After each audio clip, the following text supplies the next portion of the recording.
তো হ্যালো বন্ধুরা, তোমরা সবাই দেখতে পাচ্তেছো যে আমার পোলট্রির খাওয়ান নাই। তো অনেক পোলট্রির খাওয়ান আনা লাগবো।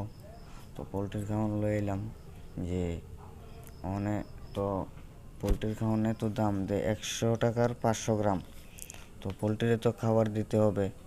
তো এখন পোলট্রির জন্য খাবার এনেছি। তো যাই হোক, কিন্তু আমি যে রেগুলার ভিডিও বানাবো, যে তোমরা সাপোর্ট না করলে কীভাবে বানাবো? তো আমি তো কোনো সময় পালিনি যে আমি মুরগা পালবো, কোনো সময় আমি ভাবতে পারি না। তো যাই হোক, কিন্তু আমার তো শখ আছে। কিন্তু এখন এমন একটা হয়ে গেছি যে মুরগাদের আমার এত পালতে দেখো, এত আমার ভাল লাগে যে ক্যামেরা দেখলেই সামনে আগে যায়, এদিই আগে, আর কেউ এগিয়ে আয় না। তো তোমরা সবাই লাইক করবা, শেয়ার করবা, কমেন্ট করবা এবং সাবস্ক্রাইব করবা।